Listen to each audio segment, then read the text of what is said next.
Hello and welcome to this Smart Faith video. In this video, I'm presenting an exegetical defense of the biblical account of six-day creation. In other words, I will be arguing from the Bible itself and demonstrating that the Bible doesn't allow us to allegorize the creation narrative in the first chapters of Genesis. Elsewhere, I have written about the scientific evidence for a six-day creation, but in this video, I'm going to be examining the internal evidence within the Bible itself. Now, of course, within Christianity, there are two conflicting interpretations of the 6 days of creation in Genesis 1. There's the deep time model, which proposes that the 6-day story is merely an allegory, and that the formation of the earth and the universe, as well as the formation of life itself, occurred gradually over billions of years.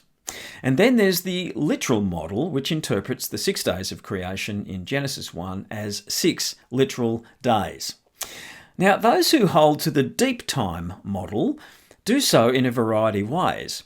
Some propose a gap of billions of years between verse 1 and 2 of Genesis 1. Others propose that each of the 6 days of the creation narrative are allegories of millions or billions of years. And many people hold to a combination of those two ideas. But here's the question. Does the Bible allow us to interpret Genesis chapter 1 in this way? I propose that this deep time interpretation just cannot be maintained in the light of several key verses of the Bible, the most significant of which is, I think, Exodus 31 verse 17. This one verse is the Achilles heel, the knockout blow for the deep time narrative. So, let's dive in.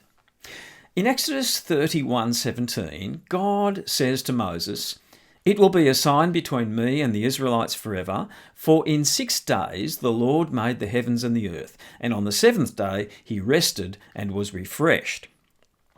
Here we have God explaining to Moses the theological and historical basis for his Sabbath day command. But let me now give this verse some context by reading the whole surrounding passage, starting in verse 12. "Then the Lord said to Moses, 'Say to the Israelites, you must observe my Sabbaths. This will be a sign between me and you for the generations to come, so that you may know that I am the Lord who makes you holy. Observe the Sabbath, because it is holy to you. Anyone who desecrates it is to be put to death. Those who do any work on that day must be cut off from their people, for 6 days of work is to be done, but the 7th day is a day of Sabbath rest, holy to the Lord.'" Now, notice please that in that last statement, God is referring to himself in the third person, and he will do this a second time in verse 17. So let's read on. "Whoever does any work on the Sabbath day is to be put to death. The Israelites are to observe the Sabbath, celebrating it for generations to come as a lasting covenant.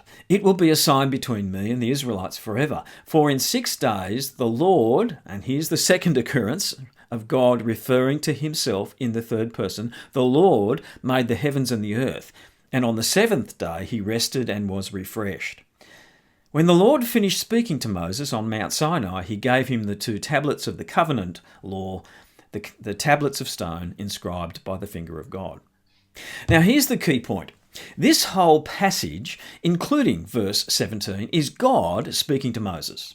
This is made very clear by the fact that it begins in verse 12 with, "Then the Lord said to Moses," and it concludes in verse 18 with, "When the Lord finished speaking to Moses." So everything in between those two verses is God speaking to Moses. These are all the words of God himself, including verse 17, where at one point God speaks of himself in the third person. So let's come back to verse 17. "For in 6 days the Lord made the heavens and the earth, and on the 7th day he rested and was refreshed." Now, the reason God is speaking in the third person at this key point is that he wants Moses to repeat these exact words, word for word, to the Israelites. He is saying to Moses, tell them these exact words. In 6 days the Lord made the heavens and the earth. Tell them that. So we are left, I think, with this irrefutable fact. In Exodus 31:17, God is recorded as saying to Moses that he did in fact create the world in 6 days. Now this leads me to ask a really important question. It's a question that I've often asked Christians who reject a literal interpretation of the 6 days of creation. Here's the question. Did God really say that? Are these words recorded in Exodus 31:17 actually the words of God to Moses? Did he really say to Moses that he created the world in 6 days? I think there are only 3 possibilities. The first possibility is no. Moses fabricated these words and he falsely attributed them to God. The second possibility is yes, God did say it, but it's not true. And the third possibility is yes, God did say it, and it is true. There are no other possibilities here. So let's take a close look at each of these 3 possibilities. Firstly, no, Moses fabricated these words and he falsely attributed them to God. Now, a person who holds this view might argue that the second half of verse 17 is an insertion by Moses in order to propagate his allegorical myth of a 6-day creation. In other words, God did not say this. It's simply Moses creatively putting words in God's mouth to give his own allegory more impact. But surely this view undermines the inerrancy and the authority of Scripture, doesn't it? If this is the case, it throws into doubt every other supposed statement by God throughout the whole Bible. If we can discount this quote as a creative fabrication, how can we have any confidence that any other direct statement by God recorded in the Scriptures is not a similar fabrication or embellishment? So no serious evangelical Christian holds this view, although there may well be some liberal Christians who do. Evangelical Christians, however, hold to a high view of the authority and inspiration of the Scriptures, and so such an interpretation would really prohibit an arbitrary dismissal of biblical statements that are attributed to God. We simply cannot dismiss this quote as a Mosaic fabrication. God really must have spoken these words to Moses, and we must therefore deal with them as the words of God himself, rather than an interpolation from the pen of Moses. So this brings us to the second possibility. Yes, God did say these words, but they're not literally true. Now, on this view, God did speak these words. He told Moses that he created the world in 6 days, but it's not literally true. Now, in my regular engagement with Christians who reject the literal interpretation of the 6 days of creation, this is where they inevitably land on this verse. They propose that God was speaking allegorically in this instance and that we should not take his words literally. But I think this view has 2 significant problems: the problem of motive and the problem of consequence. So let's have a look at those. Firstly, the problem of motive. What would God's possible motive be in formulating an allegorical myth here? If God supposedly took billions of years to create the universe, which is what the deep time narrative proposes, what possible reason would he have to not simply declare this? Why would he concoct an allegorical myth? Well, as a matter of fact, there are 3 reasons that are commonly proposed. The first one is to give a non-scientific explanation to a non-scientific ancient people. Now, this view involves the assumption that the 6-day account is less scientific than a deep time explanation.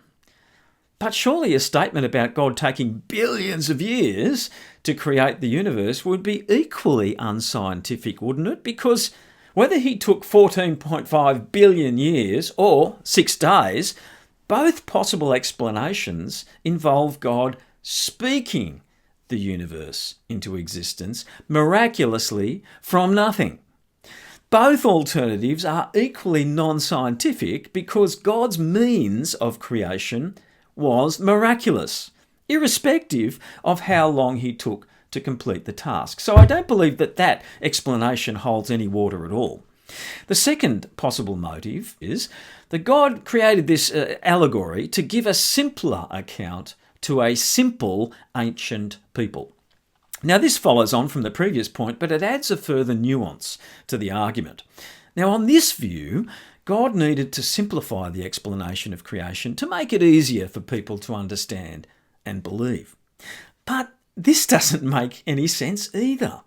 In fact, this argument, I think, is counterintuitive. Surely it's harder to believe that God created our amazing universe in just 6 days, not easier.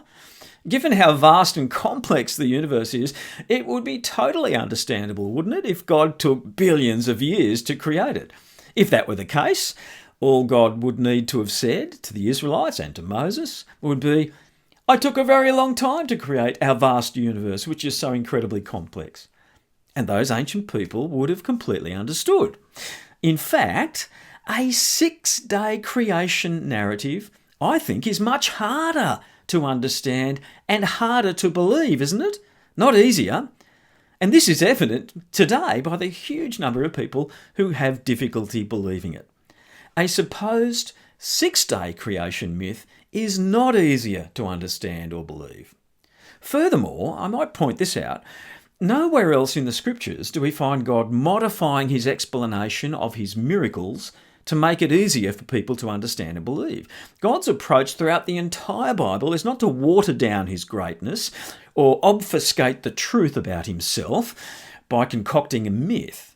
Rather, his approach to mankind is consistently, "This is who I am, this is what I've done, this is how great I am, disbelieve it at your peril." So I don't believe this view holds any water either.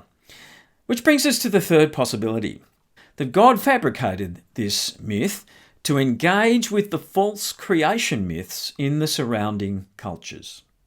Now, according to this view, God used an allegorical myth to engage with and correct the false creation myths that were proposed by other cultures at the same time. Now, in fact, historically, there were 3 pagan creation myths that were circulating in the world at this time.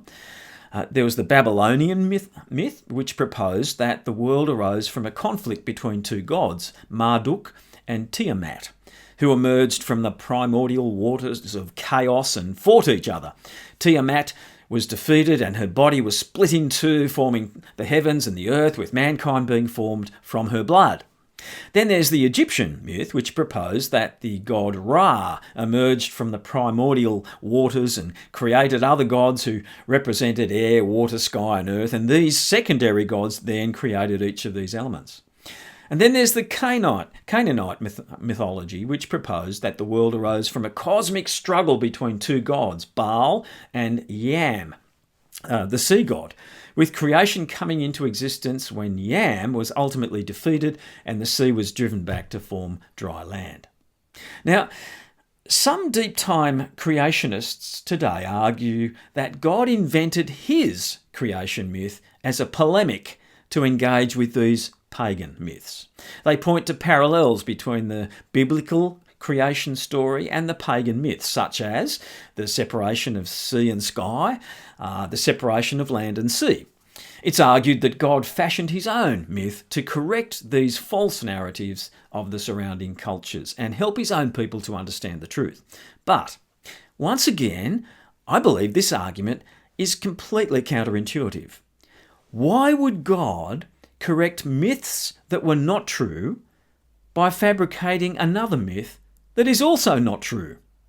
If indeed God did actually take billions of years to create the universe, as deep-time creationists propose, surely a simple explanation of that fact would have easily refuted these false myths. Indeed, the main point that needed to be corrected was the polytheism of the surrounding nations. God could simply have explained that he alone is the true creator and that he formed the world gradually over billions of years by the power of his command. Right? This would have been a powerful polemic that would have completely refuted the false myths of the time. Surely the most effective way of countering a false myth is with the truth, rather than by fabricating another myth. Additionally, there would have been no need for God to formulate a 6-day myth in order to engage with these pagan myths, because none of these other cultural myths involved any time frame at all.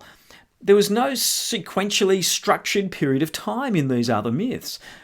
And so the measured sequential 6-day time frame of the biblical account actually has no comparison to the pagan myths of the surrounding nations. There is simply no connection between the defined 6-day biblical narrative and these vague time frames of the pagan myths.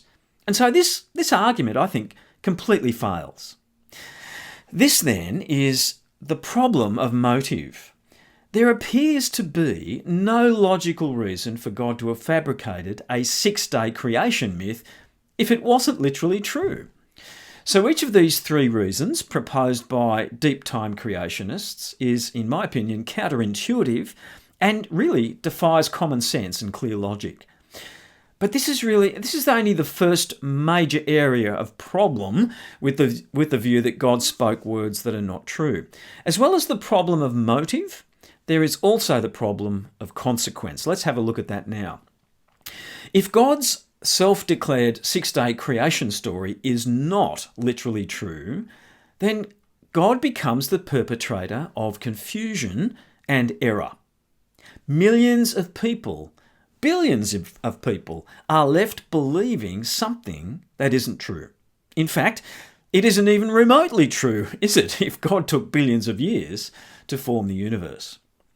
Now, while it is true that allegories can be very useful in teaching principles of truth, they are only helpful when the allegory is obvious. The parables of Jesus are a good example. He spoke of lost sheep, lost coins, buried treasure, sowing seeds, and many other physical and agricultural concepts to describe spiritual truth. But in all these cases, the allegory was obvious, and no one would have mistakenly thought Jesus was talking purely about farming. There was no confusion because in each case the allegory was clear and obvious. But in the Genesis creation account, and in God's reference back to that account in Exodus 31:17, there is no evident allegory. The language of allegory is completely missing. In contrast to the parables of Jesus, there are no grammatical riders or introductory remarks in these passages that give the readers or listeners an indication that what is about to be described is a non-literal allegory. Instead, the 6-day creation story is narrated in Genesis 1 as a factual historical account, and God's reference back to that in Exodus 31:17 utilises emphatic language that has no hint of allegory either. If it's meant to be taken as an allegory, God has omitted all the necessary grammatical clues that would help us to see this, with the result that many people are now left believing it to be true when, according to the deep time view, it's not. Let me give you a practical example. Let me put some legs on this for you. If I tell my grandchildren that I took 6 days to build our house, when in reality it took me 60 years, I'm not using allegory, I'm deceiving them. But God is not the author of confusion and deception. He is the God of truth, Isaiah says, whose words are true, we read in 2 Samuel chapter 7. Indeed, God is not a man that he should lie, Numbers 23:19. You see, God does not shy away from the truth, nor does he change it to suit the predilections of fallible human beings. So, what are we to make of this statement by God in Exodus 31:17 that he, quote, made the heavens and the earth in 6 days? On the one hand, we can't dismiss this statement as a fabrication by Moses without undermining our view of the nature of the inspiration and the authority of the Bible.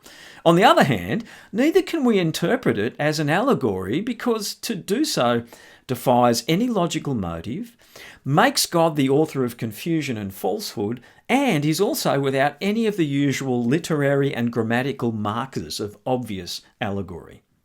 Now, I believe this leaves us with the only remaining alternative. Yes, God did say it, and it is true.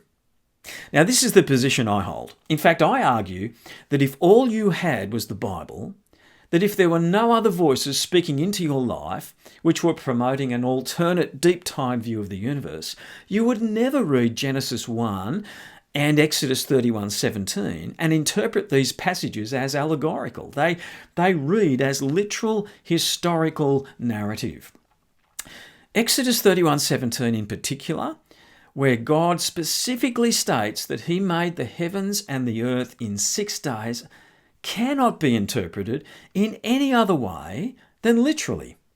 And in my opinion, that verse is the knockout blow that defeats the deep time interpretation that many Christians want to apply to the creation story in Genesis 1. And so I want to encourage you, if you know of a Christian who holds to a deep time interpretation of Genesis 1, challenge them about this statement by God in Exodus 31:17. Get them to read it and then ask them this question: did God really say that? And if he did, is it true? You know, I have never yet, and I mean this, never yet received a satisfactory answer to that question from deep time creationists. Well, are there any other biblical passages that support the 6-day creation narrative? Let's move on from Exodus 31:17. Well, yes, there certainly are. And I've written about those in my book, No More Monkey Business, Evolution in Crisis. But for our purposes here, I'll briefly mention just 3 other passages. Firstly, there's Romans chapter 5, verse 12, which tells us that there was no death in the world before Adam. Romans 5:12 says that death entered the world through Adam. Now, this is a reference to God's curse of mankind in Genesis 3 after the sin and rebellion of Adam and Eve. This verse in Romans 5 makes it very clear that there was no death in the world before the first humans sinned. No death at all. Now, this means not just death in the human world, but no death throughout the whole of creation. No animals died, no insects died, no death anywhere. In fact, 3 chapters later, in Romans chapter 8, verses 20 to 23, this is made very clear. We are told, and I quote, the whole of creation, including the animal kingdom, is now in bondage to decay. And the inference in that passage is that it's all because of our sin. Now, according to these 2 passages, and Romans 5 in particular, creation was not in bondage to decay before we sinned, but it is now. So human sin is what introduced death into the whole of creation, not just into the human realm. It's very clear from Romans 5 and Romans 8.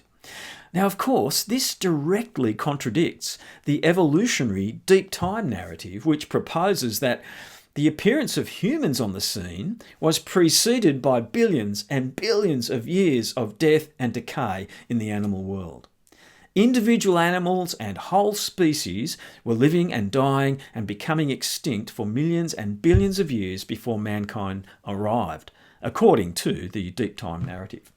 In fact, the theory of evolution necessitates this. It relies upon this. It proposes that millions and billions of years of death were an essential element in the survival of the fittest. Now, these 2 worldviews, therefore, are completely irreconcilable. No death before humans, compared with billions of years of death before humans. Now, not only is the deep time narrative contradictory to the clear teachings of this passage in Romans 5, it also impugns the very character of God, doesn't it? Because if you're a Christian, you are left with the conclusion that God designed this world from the very beginning as a world filled with death and dying and suffering and decay. In fact, it makes God a cruel creator, the author of death and suffering. But the biblical narrative paints the opposite picture. In Genesis 1, God repeatedly reviews each of the successive days of creation, and he declares it was good. And on the final day, he declares it was very good. Now, those descriptions would make no sense if the world was filled with death and suffering and decay. There is just no way you could describe that kind of world as good. Furthermore, in 1 Corinthians 15, verse 26, death is described as the final enemy of God, to be destroyed forever. And in Revelation chapter 20, verse 14, we're told that death itself will be thrown into the lake of fire and done away with forever. So according to the Bible, Death is an introduced enemy of God within our world, not part of his perfect design from the beginning. So these two worldviews, therefore, no death before Adam and Eve compared to billions of years of death before the first humans, are completely irreconcilable. But sadly, many deep time creationists are just not aware of this huge contradiction. Then there are Jesus' references to mankind's creation in the beginning.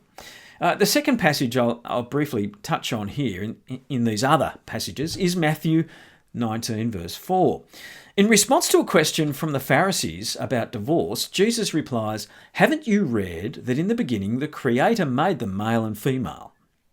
Jesus' use of the phrase "in the beginning" here is a reference back to the same phrase in Genesis 1:1. In the beginning, God created the heavens and the earth. And his statement, "Haven't you read?" is a clear reference to that verse in Genesis and to the whole of the creation narrative. This indicates that Jesus is speaking about the very beginning of creation here, and significantly, he places the creation of mankind at the beginning of creation. Now, the same account in Mark's Gospel makes this even clearer, where Jesus says, "In the beginning of creation, God made them male and female." And finally, another passage in Luke 11, verses 50 to 51, Jesus also says that the blood of all the prophets was shed from the foundation of the world, right? From its very beginning. So, according to Jesus, the blood of the prophets was being spilled from the foundation of the world, the very beginning of creation. But if deep time creation is true, if God took billions of years to form the universe and the earth, rather than just 6 days, then these statements by Jesus would simply not be true. In the deep time view, humans were not made at the beginning of creation, but at the very end of creation. In fact, according to the deep time creationist view, the universe is 14.5 billion years old, and our Earth is about 4.5 billion years old. But on this time scale, humans only arrived on the scene about 250,000 years ago. Let me put this into perspective for you. If the billions of years of the world's supposed history were condensed into a 24-hour clock, humans arrived on the scene at 5 seconds to midnight. Not 5 minutes, 5 seconds. Now, this would not be the beginning of creation, as Jesus stated. It would be the very end of creation, wouldn't it? The final few seconds of the creation story. This is as far from the beginning as you can get. Now, this is another huge contradiction between the deep time view of creation and the 6-day creation narrative of the Bible. Apparently, Jesus believed the creation account in Genesis, and he referred to it as historical fact. Now, of course, the reason he believed it is because he was there. He was there at the beginning of creation. In fact, he wasn't just there. The Bible tells us that he was the one who did the creating. He is the one who created the whole world in the beginning. John chapter 1 tells us that. Colossians chapter 1 tells us that. So Jesus really does know what he's talking about here. The question I asked at the beginning of this talk, did God really say that? It also really needs to be asked in regard to Jesus, doesn't it? Did Jesus really say that? Well, yes, he did. Yes, he did. God's statement in the Old Testament and the incarnate God's statement in the New Testament are in perfect alignment here. Well, let me conclude. The 4 passages I've looked at in this video, Exodus 31, Romans chapter 5, Matthew 19, and Luke 11, all completely refute the deep time interpretation of the creation story. Together, these 4 passages deliver what I consider to be a death blow to the deep time narrative. In the first instance, we have God's clear statement to Moses in Exodus 31 that he created the world in 6 days, a statement which cannot be dismissed as either a Mosaic fabrication or a divine allegory. Then we have the profound theological statement in Romans 5 that there was no death in the world prior to the creation of mankind and prior to our subsequent sin against God. This completely contradicts the supposed billions of years of death prior to mankind. And finally, there are the two clear statements by Jesus in the New Testament describing how mankind was present from the very beginning of creation, from the foundation of the world, on day 6 of creation.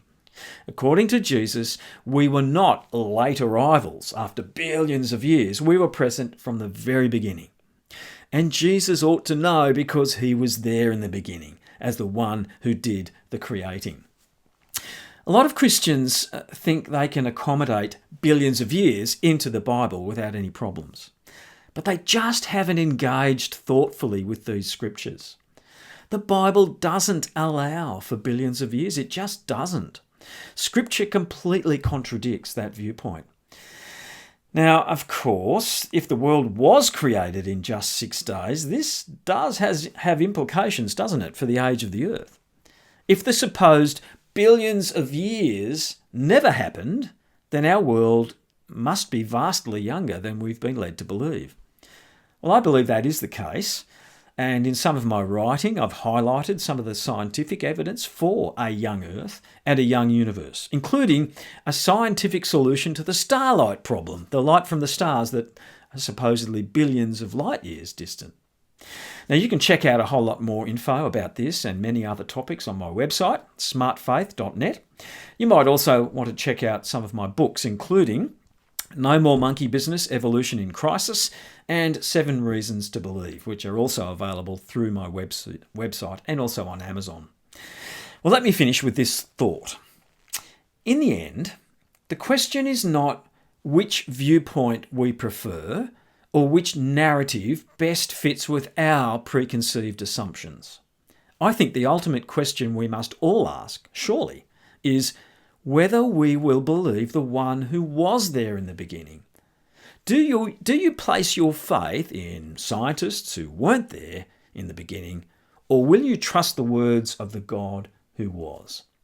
As God said to Job in Job chapter 38, verse 4, "Where were you when I laid the foundation of the world?" That's a good question. Thanks for watching. Have a great day.